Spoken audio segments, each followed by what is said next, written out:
Good morning! Ayan, good morning everyone. Makulimlim ang panahon ngayon pero walang init, walang ulan. Samahan nyo si Tito Way na tayo mag-perform ng 40 minutes cardio dito sa aking terrace. At the same time, ako ay maglalagay ng fertilize. Ayan, natural fertilizer. Yun yung mga shell ng egg at saka yung mga balat ng saging, balat ng lahat ng prutas at yung mga peel ng gulay. Ayan, so ito ay kinocompose ko. Ayan, binababad ko yun sa tubig at ilalagay ko dun sa aking mga halaman na yun. Kita mo mga halaman na yan, lalagay ko sa puno. Yes, halika, samahan nyo.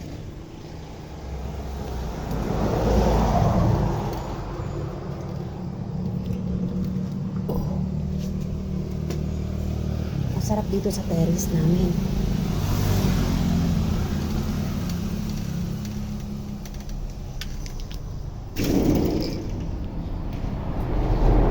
Guys, so tayo ay magpo 45 minutes exercise.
sarap ng pakiramdam, guys. Alam niyo mo, ikling exercise lang yung mga ganito, no? Fast forward tayo. Short exercise lang, short time, but a lot of benefits to contribute to our body circulation, especially in the morning, to flush out all the toxin that we gain for whole day, whole night while we are sleeping.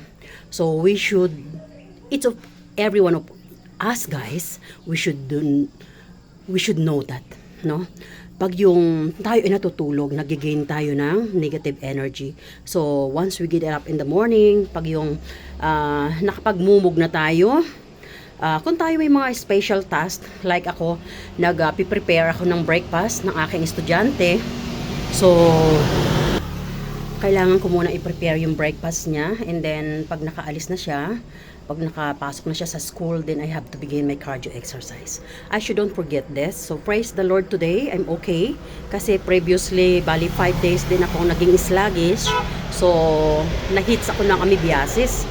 Ayun, so medyo difficult sa akin yung amoebiasis kasi suka tae, no? Praise the Lord kasi nga caregiver ako. So, yung mga ganyan sitwasyon, kahit papano, nahi-heal ko yung sarili ko. Medyo na-alarma kasi ako kasi nung maliliit pa yung mga anak ko, meron akong labandera. Ang pangalan niya ay si Nanay Baby. So, nagkaroon siya ng amoebiasis. In 3 hours time namatay siya. So, natakot ako bigla. So, talagang ini-offer ko kay lahat kay God. Sabi ko, God, pagalingin mo po ako. Kasi meron pa ako inaalagaan na maliit, which is yung adopted ko nga, ayan. So, 13 years old pa lang siya. Gusto ko siya mapagraduate ng college without any problem, and I aim to serve him with all of my heart na healthy ako, 'di ba? So, yun lang para sa akin, isang malaking regalo sa akin ni God kung ako'y magiging healthy. So, I help myself na ma-furlough. Cardio time.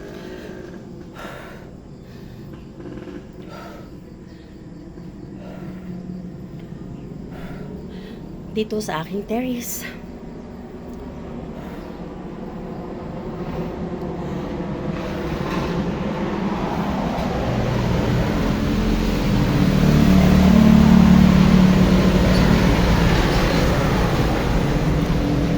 Sandali lang to, pero napaka high benefit sa ating body.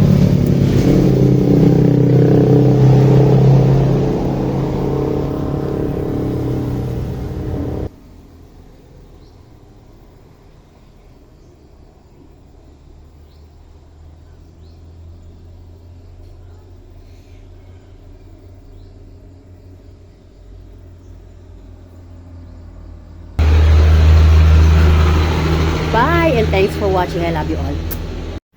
Hello everyone! Mahilig ba kayo sa maroya? Sarap nito, guys. Look at that. Naluto si Tita Wera ng maroya.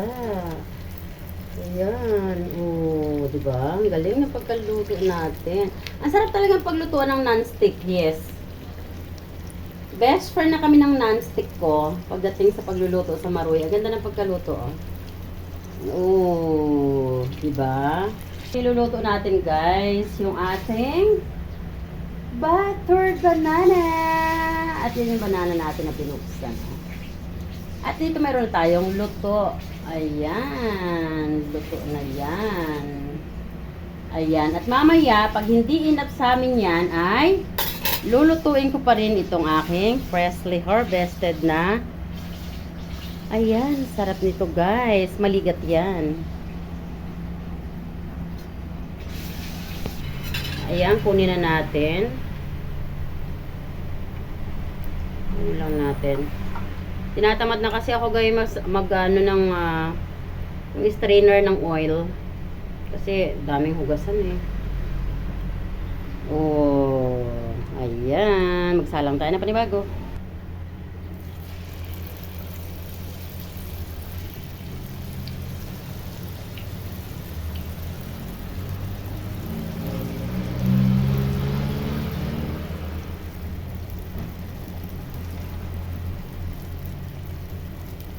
Alam nyo, guys, kung hindi non-stick yan, yung ganyang pamamaraan, didikit siya. But since non-stick siya, so kaya hindi siya dumidikit. Uy.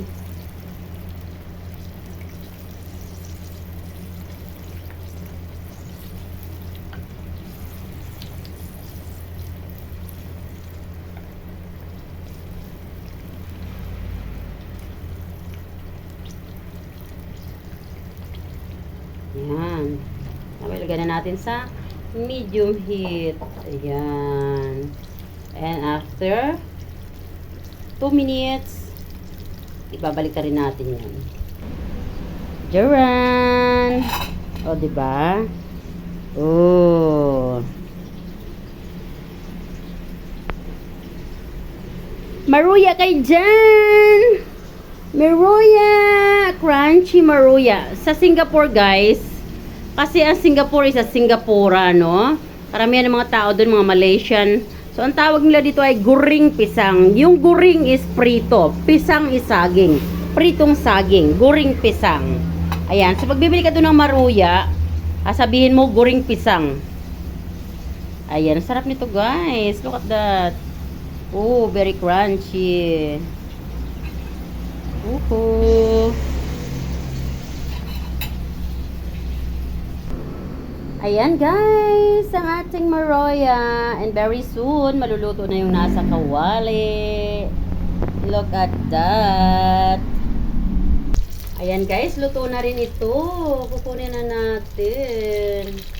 Ayan.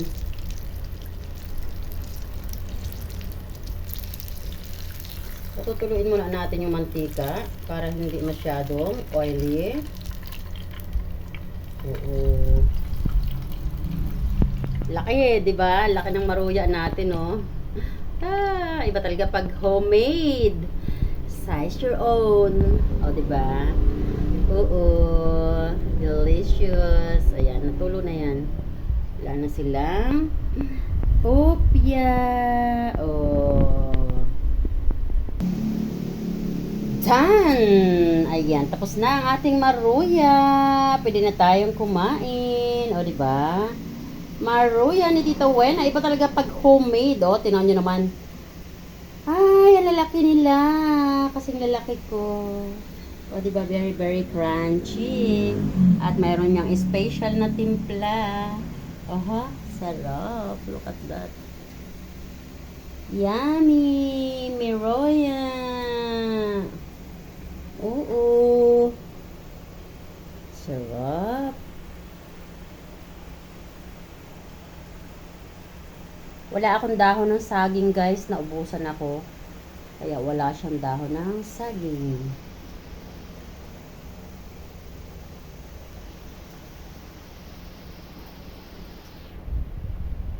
Ang maruya, diba? Thanks for watching. I love you all. God bless.